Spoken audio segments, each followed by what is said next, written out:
මේ මගේ ගංගුලිටද multi barrel කියන්නේ. ආ? අද වෙද්දි හිසකෙස් සහ සමී ඇතිවන ගැටලු වලට හොඳම විසඳුම තමයි ලියා ගෝල් කියන්නේ. අයියෝ මදර් කොහොම ටොක්ස් කරත් මට හරියට අර දෙයිවල සූ එකේ ඉන්න ලයන් කෙනෙක් වගේ මැරේජ් ලයිෆ් එකකට ඉර වෙන්න බෑනේ. පොඩ්ඩක් අන්ඩර්ස්ටෑන්ඩින් කරගන්නකෝ. මොකෙක් වගේ? කිව්වේ මදර් මේ ලයන් සිංහෙක් වගේ. ඔබ දැන් සිංහෙක්ද? මේකනේ මදර් මම ලයන් කෙනෙක් නොවුනට පොඩි ඔය අඩියක් පොඩියක් ගහගත්තට පස්සේ ඉතින් සිංහනාද පතුරවනවානේ. මෙච්චර මේ ෆ්‍රීඩම් එකේ ඉන්න අංජනයවනේ අර සූ එකේ ඉන්න ලයන් කෙනෙක් වගේ මදර් කේච් කරන්න හදන්නේ. හැබැයි ඉතින් උඹට එහෙම ගෑණියක් තමයි හම්බෙන්නත් ඕනේ.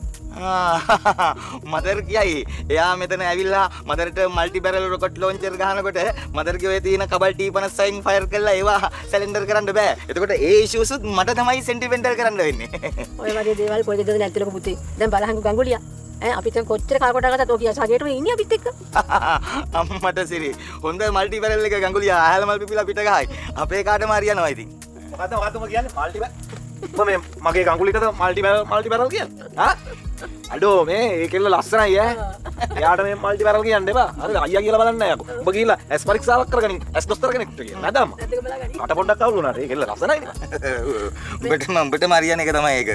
අනේ පොඩි පුතේ උඹ ඇවිල්ලා මේ කතාව වෙනස් කරන්න එපා. මම බොහොම අමාරුවෙන් මේ කතාවට මුඛ පිට කරවගත්තේ. අම්මා උඹ කැමති වුණාද බා? නෑ මේ තනිකර අපේ මදර්ගේ පට්ටපල් ලයිස් මං ඕවට කැමති නෑ මං කිව්වා.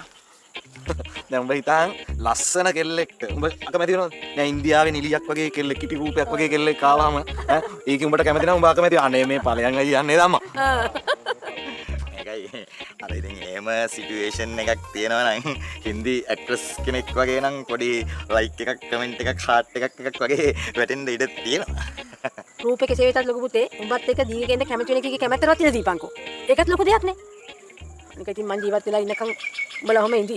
ඊට පස්සේ මම දන්නවා හොඳටම ඔබ අහුවෙන්නේම මම කහල මැදම ගෑනියෙකුට. බලපංකෝ බොරුනා. ඊට ඉස්සර හොඳ කෙල්ලක් බැඳලා මට දරුපුරු මුණ බලන්න අවස්ථාවක් හදලා දීපංකෝ.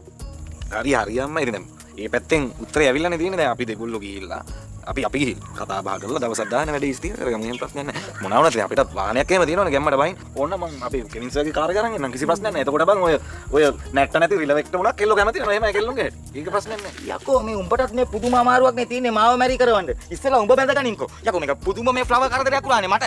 නෑ මේ ලොකු පුතේ මහපන් පුතේ උඹ දැන් මේකට කැමතිලා මේ මගුල කියනොත් මාළිගේ මගුල නිකම්ම කියනවා. ඒතර උඹට දෙන්නම කතාවද මැරන්නේ. ඒතර මේ අම්මට කොච්චර සන්තෝෂද කියපන්කෝ.